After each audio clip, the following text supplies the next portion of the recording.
নমস্কার বন্ধুরা, আশা করছি আপনারা সবাই ভালো আছেন। আমিও ভালো আছি। আমি আবার মন্দিরেই আছি, শিব মন্দিরে।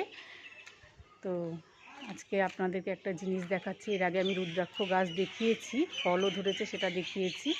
দেখুন আজকে না এখানে অনেকগুলো রুদ্রাক্ষ পড়ে আছে। এগুলো হয় কি পাখি খেয়ে ফেলে দেয় নিচে। পাখি খায় রুদ্রাক্ষ ফল, পাখি খায়, খেয়ে এগুলো নিচে ফেলে দেয়। এই দেখুন গাছে ধরে আছে কত রুদ্রাক্ষ।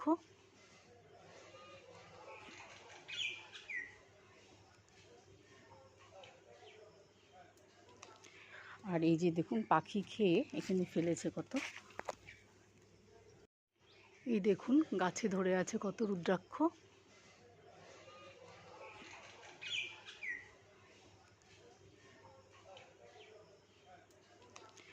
আর এই যে দেখুন পাখি খেয়ে এখানে ফেলেছে কত। এই যে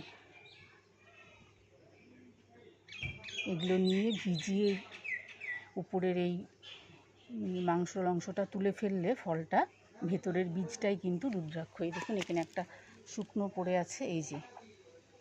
এই যে এটা পরিষ্কার করে নিলে সুন্দর একটা রুদ্রাক্ষ বের হবে এখান থেকে। এখানে অনেক পড়ে আছে, গাছেও আছে অনেক। এই যে এখানে পড়েছে একটা, এই দেখুন, এই যে এটাকে নিয়ে নিই। এই যে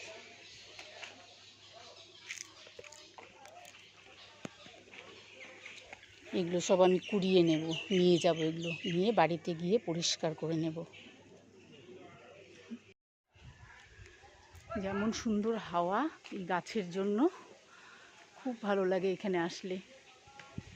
আর গাছটা অনেক বড়, দেখুন ওই অনেকটা বড়, অনেক লম্বা গাছ, ভরে ফল হয়ে আছে, প্রচুর ফল।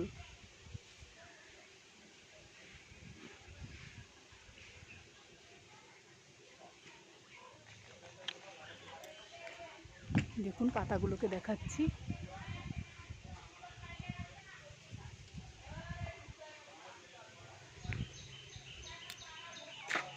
বেশ ভালো হাওয়া চলছে এখানে, এত গাছপালা না, সেই জন্য হাওয়া থাকলে খুব ভালো লাগে। পাশেই বাগান। বাইরে যতই গরম থাকুক, এইখানে মন্দিরের এই পরিবেশটাতে আসলে, মন্দির চত্বরে খুব সুন্দর হাওয়া। আজ তো দারুণ সুন্দর ওয়েদার। আমার ভিডিওগুলো ভালো লাগলে অবশ্যই লাইক করে পাশে থাকবেন। দেখা হবে আবার অন্য কোনো ভিডিওতে। সবাই ভালো থাকবেন।